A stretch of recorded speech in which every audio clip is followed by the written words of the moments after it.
Olá, pessoal, boa noite. Como é que vocês estão?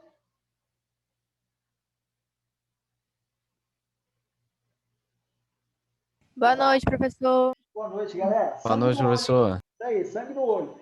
Então, pessoal, hoje nós vamos dar sequência à nossa aula de filosofia. Na nossa última aula, a gente tratou sobre religião e sociedade. E a gente entra praticamente na reta final da filosofia das nossas aulas de filosofia, que é o tema filosofia contemporânea, né? Ou seja, a filosofia do momento em que vivemos. E vamos analisar duas grandes e importantes correntes filosóficas do mundo contemporâneo, que é o realismo e o idealismo, a partir de Friedrich Hegel e Karl Marx. Tudo bem? Então, esse é o nosso foco da nossa aula de hoje. Vou projetar aqui para vocês o nosso slide. Deixa eu abrir aqui. Rapidinho, galera.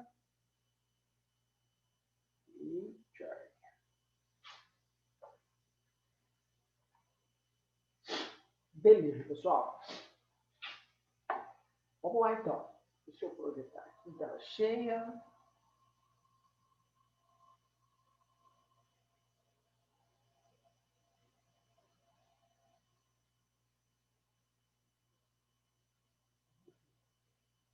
Beleza, galera. Qualquer dúvida, se não estiver aparecendo aí para vocês, por favor, dê um grito aí, fale comigo, tudo bem?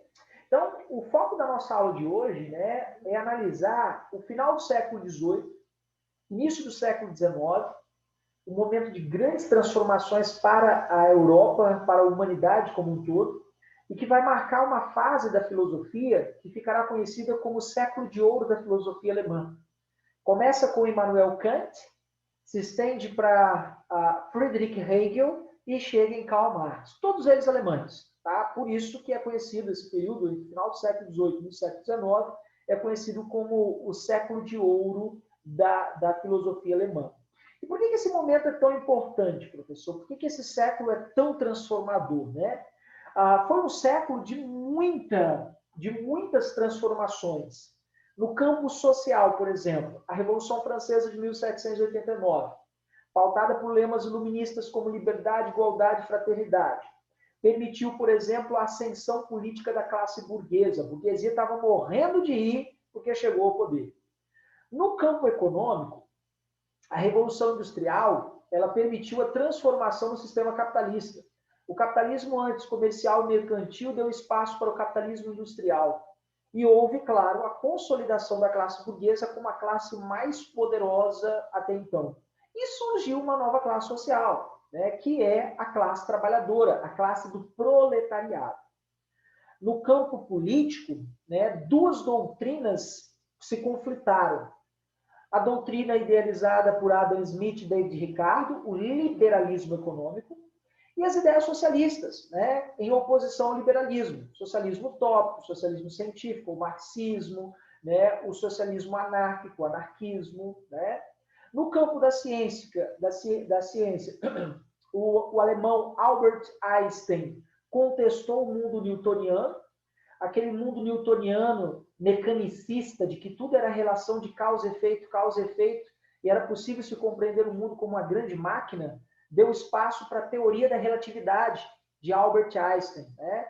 Na biologia, o naturalista Charles Darwin contestou o criacionismo religioso e passou a defender o evolucionismo com seu livro A Evolução das Espécies, de 1859, um livro que marcou não só a história da biologia, mas como a história natural. Tá? A partir desse momento, a percepção do homem sobre a evolução do nosso planeta e de todos os seres vivos partiu do princípio de que todos os seres vivos partiram de um longo processo evolutivo, do mais simples ao mais complexo, em que somente os mais hábeis, mais adaptados, sobreviveram a um longo processo de seleção natural. Essa teoria é de Charles Darwin. Né? Nas ciências humanas, Sigmund Freud, né, trouxe a ideia de inconsciente como responsável pela maior parte das nossas ações, o que levou ao questionamento sobre a liberdade do homem, a liberdade humana, daquela questão do autodeterminar-se. E na filosofia, surgiram duas importantes correntes filosóficas, a partir de Kant: o idealismo e o realismo. Então, nosso foco aqui, como é a nossa aula de filosofia, é abordar o idealismo e o realismo, tentar compreender essas duas escolas do pensamento filosófico, que são as escolas da contemporaneidade, o momento em que vivemos.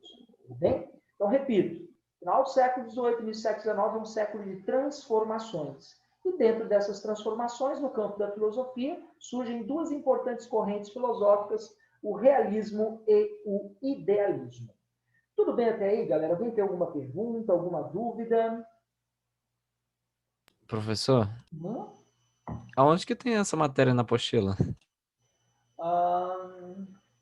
Eu acho que ela é módulo Jesus toma conta. Trata de idealismo e realismo. Eu não lembro como é que está na apostila. Não sei se está filosofia contemporânea, idealismo e realismo.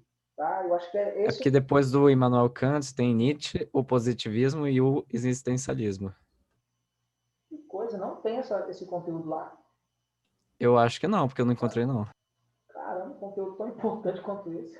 Mas enfim, eu acho que deram uma mastigada nesse conteúdo aí. Mas não por isso a gente vai deixar de passar, não, porque isso é importante. Tá?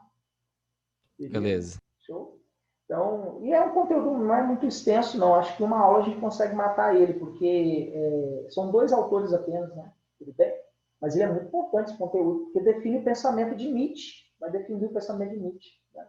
Enfim. Beleza, galera?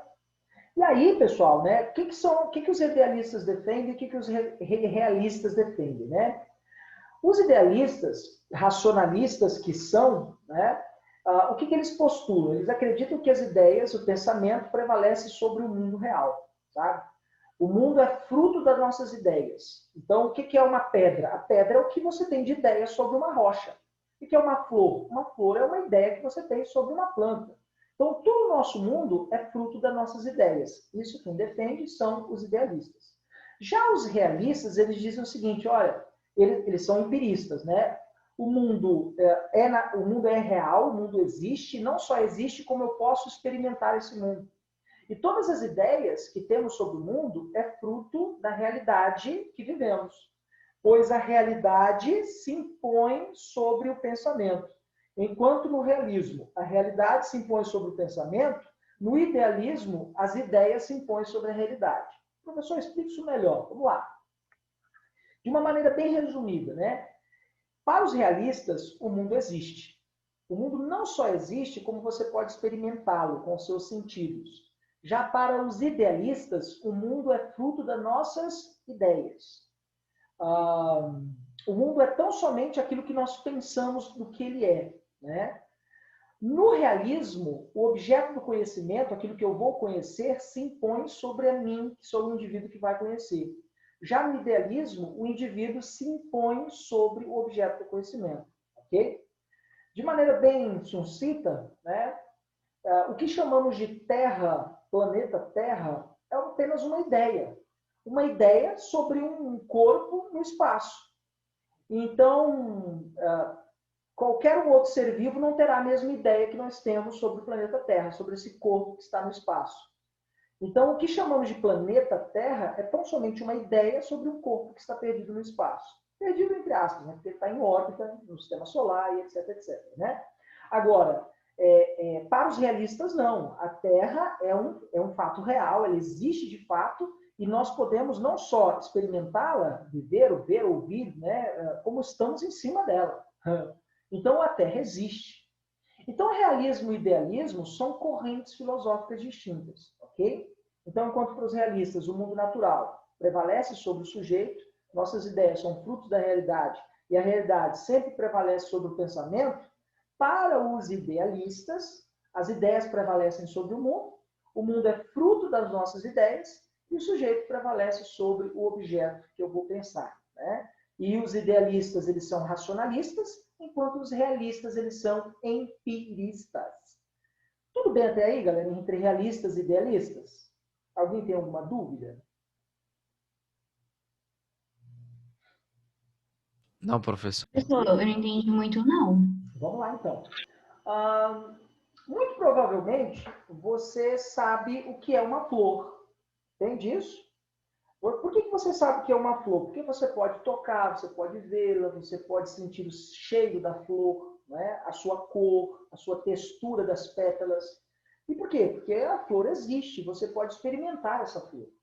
Só que se você não fosse um ser humano, não seria uma flor. Se você não pensasse e não tivesse ideia do que fosse, do que é uma flor, aquilo ali seria apenas tão somente uma planta, né? Não seria uma flor. Então o mundo se dividiu, depois da contemporaneidade, em duas correntes filosóficas, os caras realistas e os idealistas. Para os realistas, a flor existe, não só existe como eu posso experimentar essa flor. Já para os idealistas, não. Para os idealistas, a flor ela é tão somente fruto das minhas ideias. Ela é uma planta, mas ela é fruto das minhas ideias. A minha ideia sobre uma flor é que dá sentido ao mundo real. Vou usar um exemplo bem Karl Marx.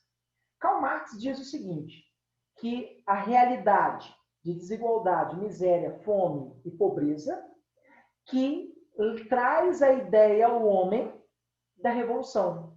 Ou seja, o homem só terá a ideia da revolução socialista porque a sociedade é uma sociedade injusta, desigual. Ou seja, o mundo real, o mundo da desigualdade, da miséria e da pobreza faz com que o homem tenha a ideia de uma revolução. Agora, isso é o realismo. Tá? O mundo real cria as ideias. Nos idealistas, não. Os idealistas dizem o seguinte, olha, frente à escravidão, alguém teve a ideia de liberdade. E a ideia de liberdade determinou a realidade. Então, quando para os idealistas as ideias interferem na realidade, para os realistas, a realidade cria as nossas ideias. Tudo bem? Sim, professor, obrigada. Tudo bem, beleza? Galera, alguma dúvida? Essa parte é um pouquinho chatinha porque ela é enjoadinha de entender. Mas depois que você compreende, vai embora. E aí agora a gente vai tratar aqui de dois importantes filósofos que vão construir o idealismo e o realismo. E aí um dos maiores nomes do idealismo é o filósofo alemão Friedrich Hegel. Tá? Friedrich Hegel, ele postula o chamado idealismo absoluto, que as ideias constroem a realidade. De que as ideias constroem a realidade do mundo em que vivemos, e o mundo que vivemos é fruto das nossas ideias. O Hegel acredita, inclusive, que a história é dinâmica, está em constante transformação, e que a verdade acompanha a história. Ou seja, o que é verdade hoje não será verdade daqui a 100, 200 anos. E não era verdade há 100, 200 anos atrás. Sendo assim, não existe um conhecimento eterno, estável sobre tudo. O que existe tão somente é a verdade de acordo com o seu momento histórico. E o Hegel possui uma visão evolutiva da história. Segundo Hegel, a história está em constante mudança, em constante transformação. Né?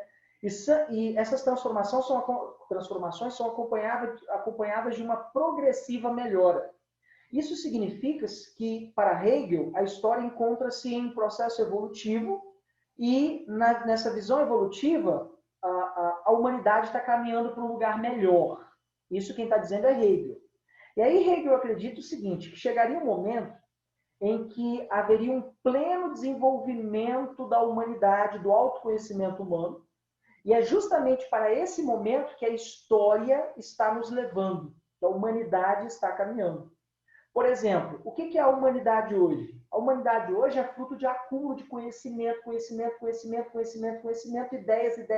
ideias. E quanto mais acúmulo de ideias e conhecimento, mais melhor fica pleonasmo, né? Melhor e mais desenvolvida é a sociedade, segundo Hegel. Por exemplo, professor, como que as ideias são fatos de uma construção do tempo?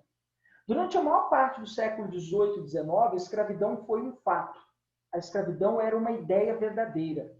E todos praticamente tinham escravos. Por exemplo, aqui no Brasil, durante a colônia e durante o Império, a ideia de que o negro não tinha alma, a ideia de que o negro deveria ser escravizado, era inferior, né? A ideia, inclusive, de que o negro era um animal, né? Eram ideias predominantes na sociedade colonial e imperial, século XVIII, XIX principalmente. Mas com o passar do tempo, com o passar da história, ou seja, a história dinâmica, ela está em transformação. Essa ideia mudou. E o que antes era verdade, hoje é inconcebível. Hoje, a escravidão é algo inconcebível. Durante muito tempo, a ideia da escravidão foi algo perfeitamente normal, natural, escravizar pessoas, seres humanos, pela simples questão de pigmentação da pele, melanina. E hoje a ideia de escravizar uma pessoa por qualquer questão é abominável. Isso significa o quê? Que aquilo que é certo é errado, aquilo que é o bom e aquilo que é o mal, aquilo que é o justo e injusto, depende do contexto histórico. Então, ao longo da história, nós temos ideias sobre o mundo. Por exemplo, século XVIII, XVII, XVI, nós tínhamos a ideia da escravidão. Com o passar do tempo, e a história é dinâmica, Hegel diz isso, está em constante transformação, nós mudamos de ideia. E passamos a condenar veementemente a escravidão. Ou seja, nós estamos caminhando, segundo Hegel, para algo melhor. Essa visão de Hegel é uma visão idealista, a qual as ideias constroem a realidade. Tudo bem, galera? Perguntas? Tranquilos? Ok? Então, continuando então, pessoal, qualquer dúvida é só falar aí, tá? E aí o Hegel diz o seguinte, olha, a realidade histórica, ela é um espírito. Sangue de Jesus tem poder. Não é um espírito sobrenatural, nada religioso, não tem nenhuma conotação sobrenatural religiosa. O espírito aqui é um conceito que Hegel usa para se referir à realidade histórica, ou seja, é a realidade que vai se transformando. E esse espírito está em constante transformação e movimento. Quando é que eu percebo esse espírito, professor? Nas ideias dos homens. Tudo bem? É nessa transformação, nesse movimento da história, repito, Hegel acredita que a história é fruto das ideias. Tudo que ocorre na transformação do mundo surge primeiro nas ideias. Ok? A escravidão era um fato, alguém teve a ideia de liberdade, e aí hoje nós condenamos a escravidão. Ok?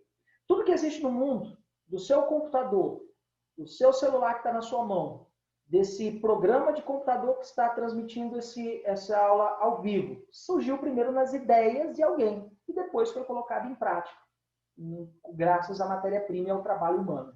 Então Hegel diz o seguinte, olha, ao longo da história, as ideias transformaram o mundo. E como é que essa transformação ocorre? Todas as vezes que uma ideia encontra outra ideia. Quando ideias se chocam, aí Hegel vai chamar isso de dialética. Dois. Lética, conhecimentos. Quando dois conhecimentos se encontram, surge algo novo, uma síntese, uma negação da negação. O Hegel defendia o seguinte, olha que interessante essa ideia que ele vai defender, né? O que é a tese? A tese é uma ideia, é uma afirmação. O que é a antítese? É a negação da ideia original. Vamos pegar um exemplo clássico? A ideia de escravidão. Era perfeitamente normal, defendida por homens como Aristóteles, Thomas Jefferson. O próprio Thomas Jefferson, que redigiu a Declaração de Independência dos Estados Unidos, era um escravista. Joaquim José da Silva Xavier, vulgo Tiradentes, teve 6 escravos. O próprio David Hume, que nós estudamos, filósofo britânico, teve escravos. Ou seja, durante muito tempo, as pessoas defenderam a ideia da escravidão como algo perfeitamente normal. Mas, todavia, não tem porém. A partir do século XVII, homens como John Locke, René Descartes, homens no Brasil como Castro Alves, André Rebouças, Joaquim Nabuco, José do Patrocínio, que foram abolicionistas, começaram a defender a ideia de liberdade. Então, a ideia da escravidão se chocou com a ideia de liberdade. Do choque entre a ideia de escravidão e a ideia de liberdade, a história se move, o espírito da história se move, a realidade histórica se move, o espírito, e algo novo acontece. E hoje, a nossa ideia, que é predominante entre nós seres humanos, é condenarmos veementemente qualquer forma de escravidão. Entenderam como é que funciona essa questão da dialética, galera? Todo mundo entendeu o conceito de espírito da história? Professor, Pode falar.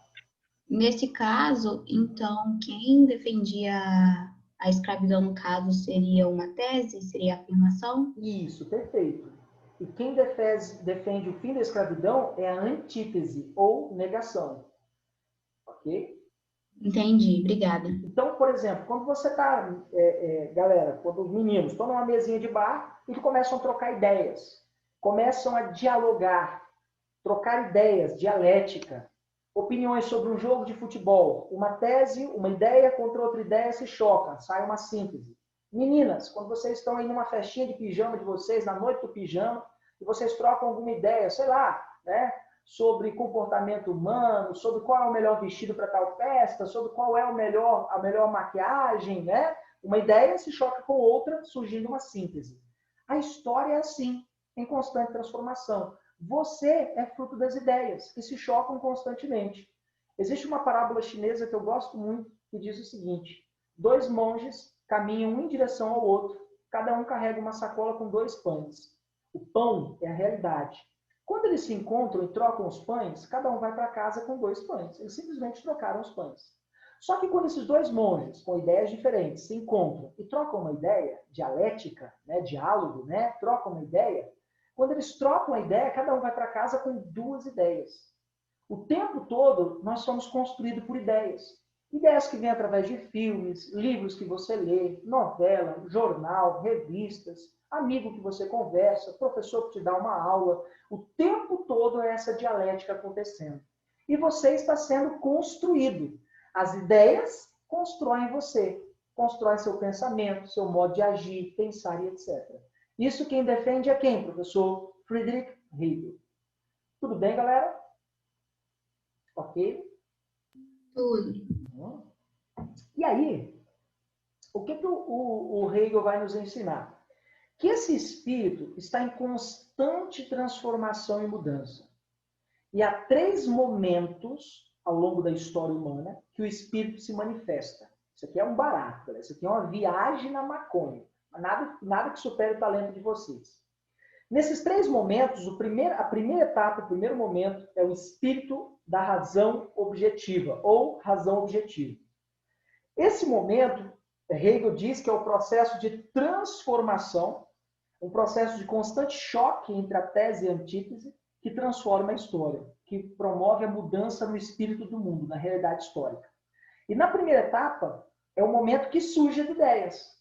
Quando alguém tem, acende a lâmpadazinha, rapaz, tive uma ideia, né?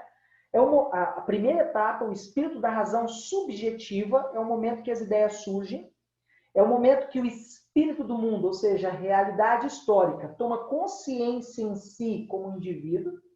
E aí, por exemplo, no século XVII, René Descartes, John Locke, iluministas, passaram a defender a ideia de liberdade, de igualdade, de fraternidade entre os homens. Então, a primeira etapa é o momento que surgem as ideias, ok? Na segunda etapa, é o momento da razão objetiva. É o momento que as ideias passam a serem aceitas por uma coletividade e as pessoas começam a colocar as ideias em prática.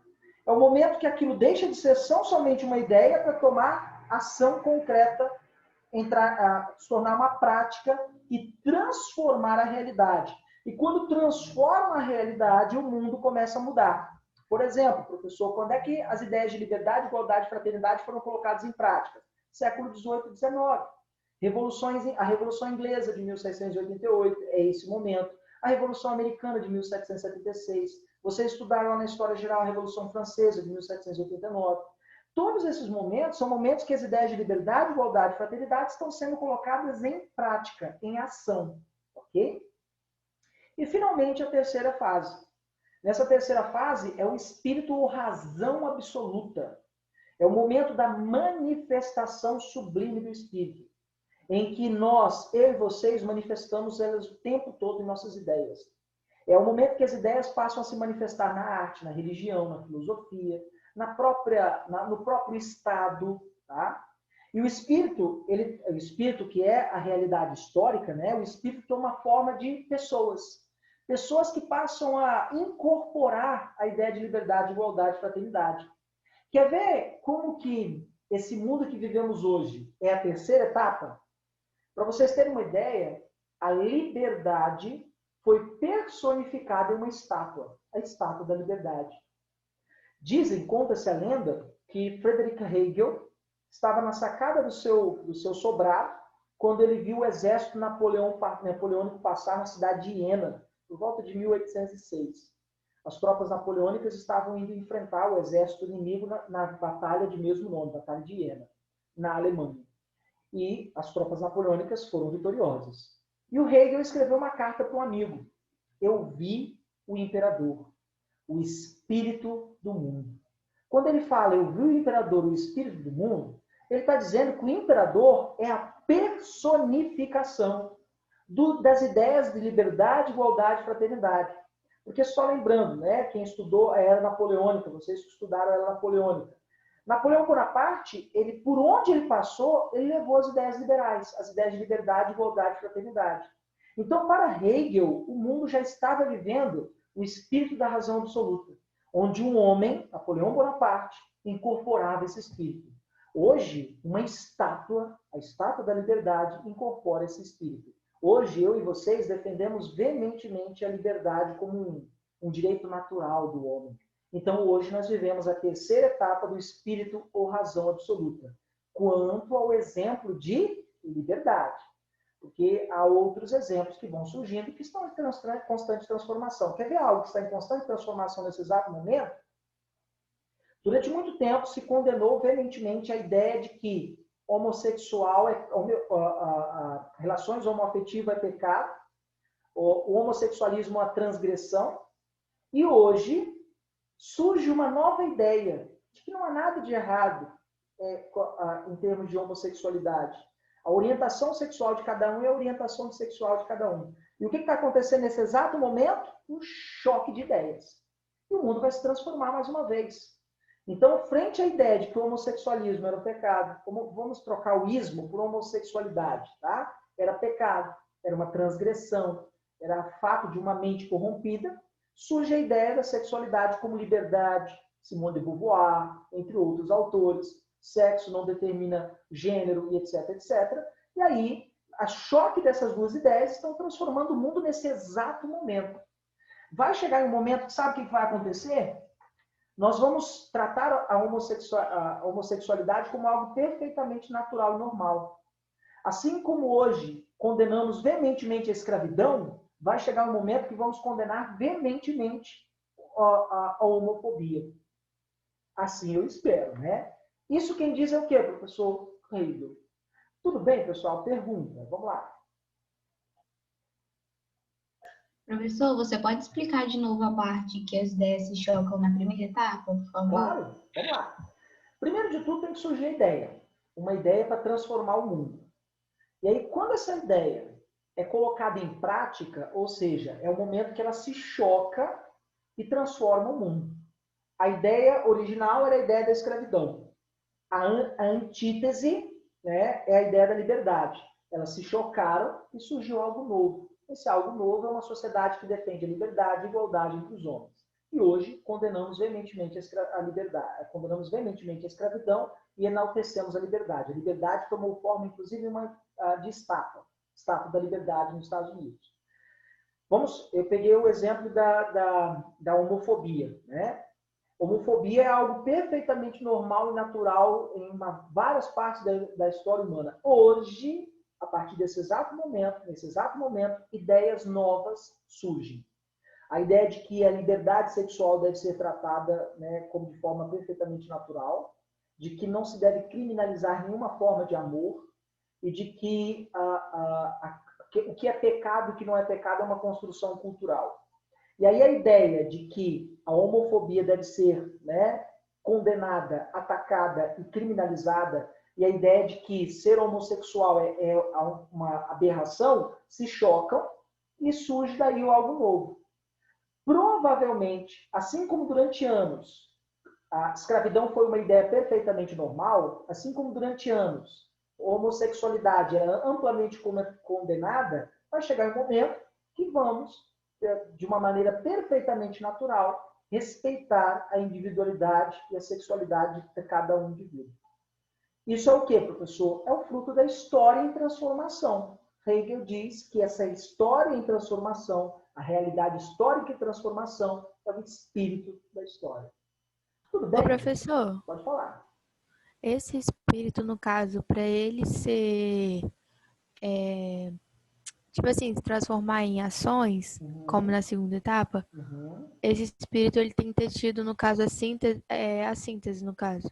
Sim, precisa ter uma Ah, contraponto. Caso contrário, não há transformação. Se existe entendi. só uma ideia, ela vai persistir para sempre daquela mesma ideia. Então, para Hegel, sempre vai surgir uma antítese, uma ideia contrária. E aí é muito comum, por exemplo, as ideias muito comuns que sempre se chocam. Conservadorismo com autonomia e liberalismo. Pessoas conservadoras que não querem mudança e pessoas liberais que querem mudança no mundo. Geralmente essas ideias se chocam constantemente. Tá? Tudo bem, galera? Entendi. Beleza? Dúvidas, pessoal? Perguntas? Então, para a gente fechar Hegel acredita que as ideias transformam o mundo.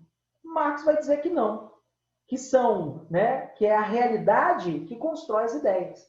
É o mundo do jeito que ele é que constrói nossas ideias, não as ideias que constroem o mundo. É isso que Marx vai dizer. Então agora a gente vai analisar o mais importante realista, que é Karl Marx. Tá? Então, para Marx, não são as ideias que movem o mundo, mas sim a realidade que constrói e move as ideias.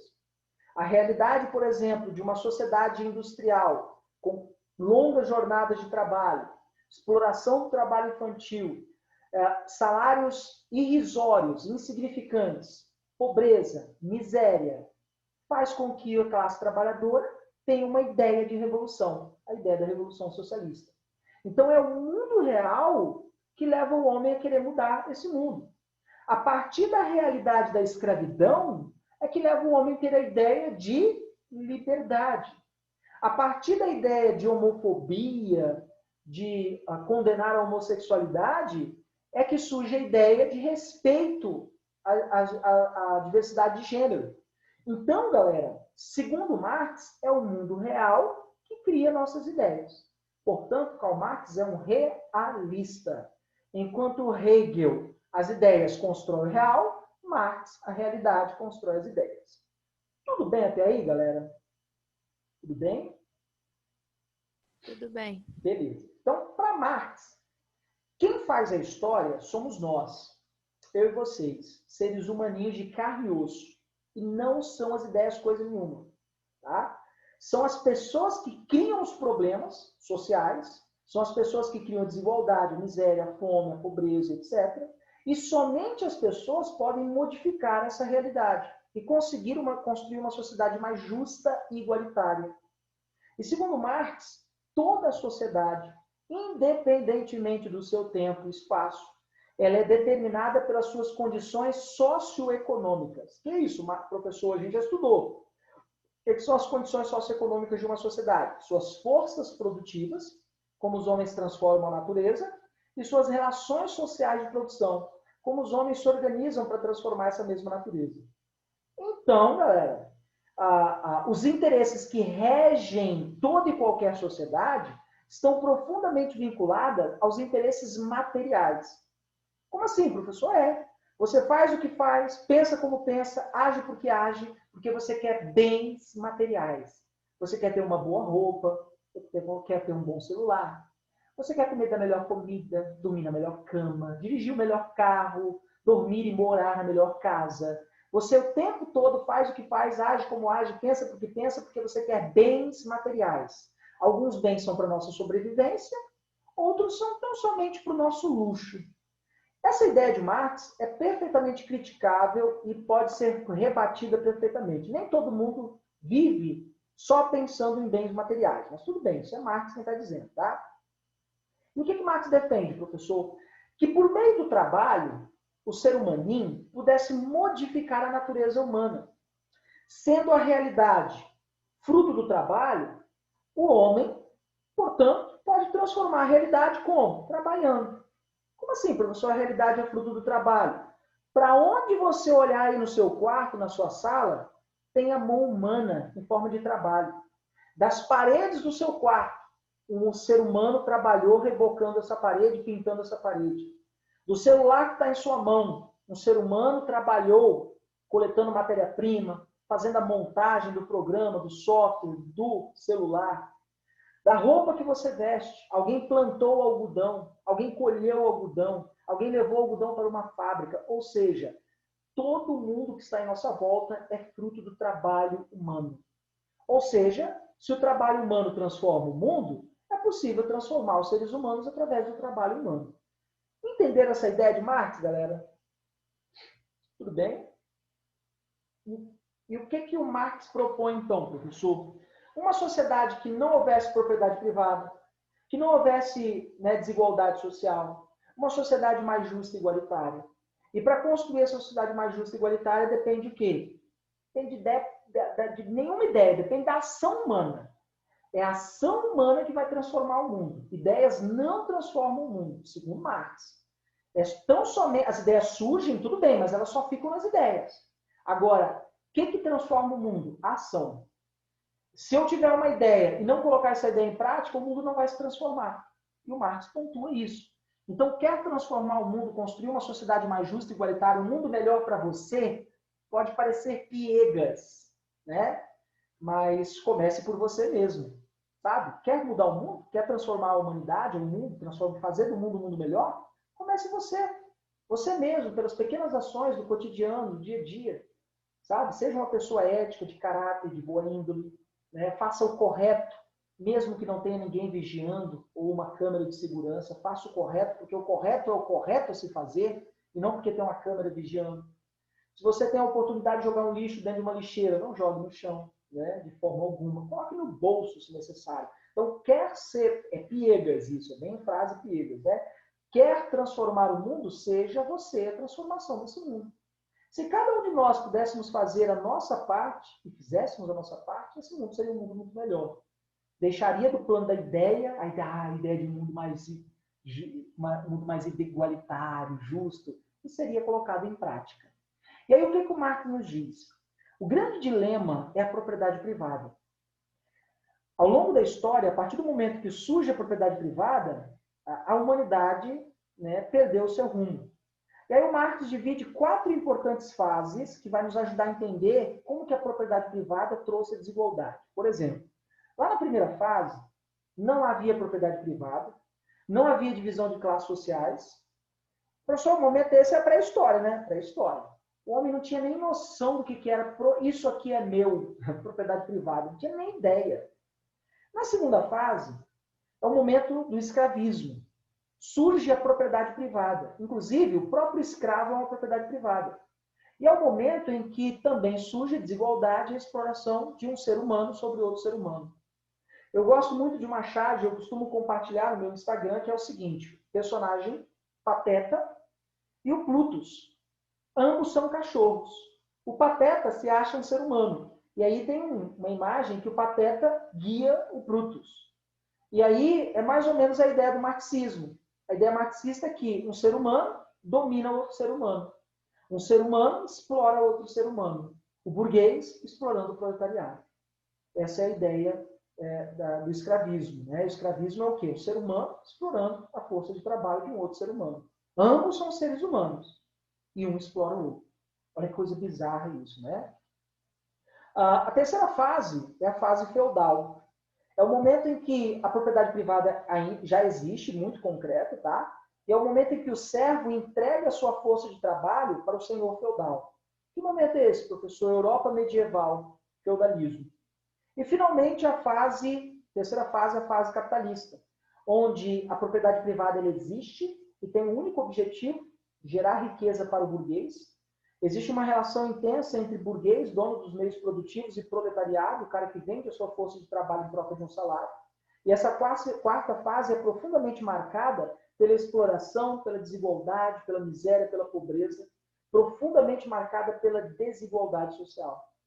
E o que o Marx propõe, professor? A revolução do proletariado, transformando verdadeiramente o mundo.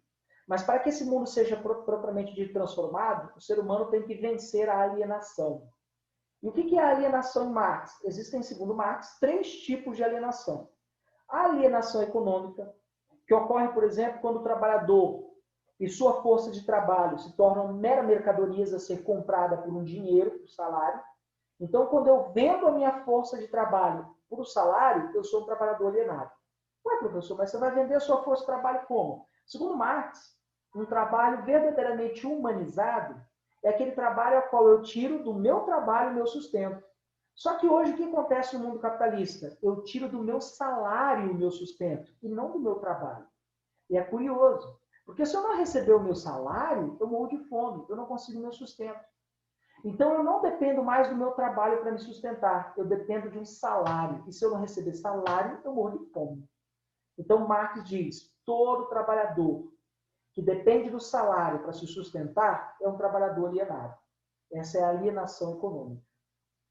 A alienação religiosa, e devemos lembrar que Marx, embora tenha nascido numa família de judeus, ele era um ateu convicto.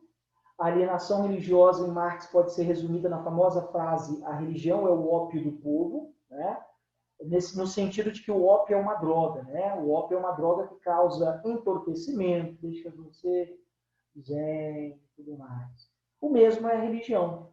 Segundo Marx, a religião ela sempre está a serviço da classe dominante.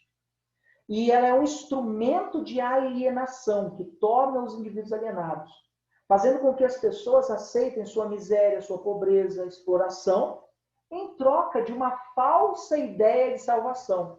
Então, em um mundo muito religioso, as pessoas são exploradas pela burguesia, as pessoas recebem salários miseráveis, passam fome, miséria, vivem na pobreza e aceitam porque Deus guardou um lugar melhor no céu para elas. E lembrando, Marx critica a religião. Segundo Marx, a religião ela é um instrumento de alienação, fazendo com que as pessoas aceitem a situação de exploração, de miséria, sob a promessa de uma salvação. E aí o que Marx propõe, professor? A extinção de todas as religiões. Ok? Professor, Então, pode falar. o Marx ele só analisa as coisas do ponto de vista, tipo, de trabalho em empresas e tal? Na verdade, o trabalho tem digamos assim, um conceito-chave na teoria marxista. Porque o trabalho é aquilo que nos humaniza. Então, só nós, entre todos os animais desse planeta, trabalhamos e transformamos o mundo em bens materiais. Nenhum outro animal transforma a matéria-prima que está em sua volta em bens materiais. Só nós fazemos isso. Então, o mundo que vivemos é um mundo transformado pelo nosso trabalho. Então, Marx valoriza demais o conceito de trabalho. Tudo bem? Entendi. É porque nesse conceito de alienação religiosa, é tipo assim, de um outro ponto de vista, tipo, mais social, em questão de que às vezes a religião ela fala para talvez a mulher aguentar apanhar em casa porque é casamento e tal. Aí no caso não, isso não seria a ver com Marx, mas tipo só colocando em outra perspectiva. Sim, não tem a ver com Marx. Marx não aborda essa questão da violência do homem contra a mulher, né, do feminicídio, da misoginia. Marx não aborda essa questão, mas você pode perfeitamente numa redação fazer um gancho, né? Fazer um gancho de que maneira, professor? Partindo da sociedade alienada.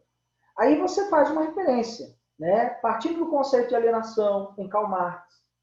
A partir desse conceito nós podemos abstrair uma nova ideia, e aí a ideia é sua, em que a sociedade está tão alienada que acha perfeitamente normal uma mulher, por exemplo, ser estuprada, e a culpa ainda é da mulher por ela ter sido estuprada, a culpa é da mulher por ela ter sido espancada pelo marido. E aí vocês estão acompanhando o caso recente agora, né? Esse caso bizarro de um advogado que humilha uma mulher que foi estuprada e de um juiz que lança uma pena que não existe no Código Penal. Né? Vocês estão acompanhando essas notícias recentes agora do estupro dessa menina, eu esqueci o nome dela agora, tá? Mariana Ferrer. Isso, perfeito, Mariana Ferrer. Então, galera, né, a nossa sociedade é uma sociedade profundamente alienada. Para quem acompanhou a última fala do Rodrigo Constantino, comentarista da Jovem Pan, Rodrigo Constantino achou que era normal, e que mais, se a filha dele fosse estuprada, ele colocaria a filha dele de castigo. Foi agora isso. Ele fez, ele tem um quadro de entrevista na Jovem Pan em que ele deu essa opinião bizarra e maluca. Isso nem é uma opinião, não. Isso é um crime, que ele disse. Como se a mulher fosse culpa do estupro, sabe? E aí o que o Constantino perdeu o emprego? Claro, a Jovem Pan demitiu ele, porque é inaceitável qualquer tipo de coisa dessa. Se minha filha fosse estuprada, a culpa é dela. Olha que doideira isso, né? Culpa dela porque saiu com a roupa tal. Nunca é culpa do estuprador. É coisa doida isso, né? Então, sim, nós vivemos em uma sociedade de gente alienada. Quer ver um bando de gente alienada? Pessoas que não acreditam que a vacina resolve e que evita doenças. Pessoas que são contra a vacina. Pessoas doentes e alienadas. E essas pessoas doentes e alienadas podem matar outras pessoas se elas não tomam vacina. Entende isso? Então, sim, nós vivemos um mundo de muita gente alienada, tá? Muita gente mesmo. Tudo bem, galera? Tudo bem. E também, para a gente fechar aqui, deixa eu ver que horas são aqui, faltam 5 minutinhos, a alienação filosófica. Quando é que ocorre a alienação filosófica, professor? Ocorre todas as vezes que a filosofia fica resumida nas ideias, no mundo da teoria, que é o que fazem os idealistas. Os idealistas só têm ideias, só isso. Eles não transformam o mundo. O que Marx propõe? Marx propõe o marxismo, que é uma filosofia que propõe a transformação do mundo. De que maneira, professor? Através da revolução do proletariado. Só há uma maneira de transformar o mundo, Marx nos ensina, pegando em armas e fazendo a revolução, tomando os meios produtivos. Não há outra maneira. Se ficar só, vamos ter uma ideia aqui, outra ideia colar, isso não vai mudar o mundo em nenhum momento. Então, Marx é um cara que defende que a realidade só pode ser transformada através da ação. E as ideias são fruto da realidade que vivemos. Tudo bem, galera? Perguntas? Beleza? E aí, a gente fecha a nossa aula sobre idealismo e realismo, tá? E aí, semana que vem, nós vamos entrar em sociologia. Essa aula foi de filosofia, nós vamos para sociologia. Vamos tratar de democracia, cidadania, nos tempos atuais, democracia, cidadania. E depois nós vamos voltar para a filosofia e tratar de Nietzsche, tá? E depois vai ter 2 módulos apenas para a gente fechar nossas aulas, tudo bem? E aí provavelmente eu vou disponibilizar alguns vídeos para vocês, já conversei com o Bruno, vou disponibilizar alguns vídeos extras para vocês terem acesso depois de estudar. Se tiver uma aulinha vaga, eu vou encaixar uma aulinha, tá? Mas se não tiver, eu vou gravar mesmo os vídeos, vou disponibilizar para vocês sobre alguns autores mais contemporâneos que podem ser cobrados, etc. Tudo bem, galera? Alguma dúvida, alguma pergunta? Tudo bem, professor. Beleza? Meninos, galera, foi um prazer incomensurável, inenarrável, inadescritível, tá? Eu não vou entrar em outro tema agora, porque falta 3 minutos aqui no meu celular, então não compensa entrar em outra temática agora. A gente fecha redondinho essa parte da filosofia de idealismo e realismo que pode ser cobrada. E é importante para você entender o mundo real que você vive também, né? Galera, fiquem com Deus, tá? Boa aula para vocês aí, até semana que vem, tá? Tchau, tchau, Tchau, galera. professor. Tchau, Boa noite. professor. Boa noite.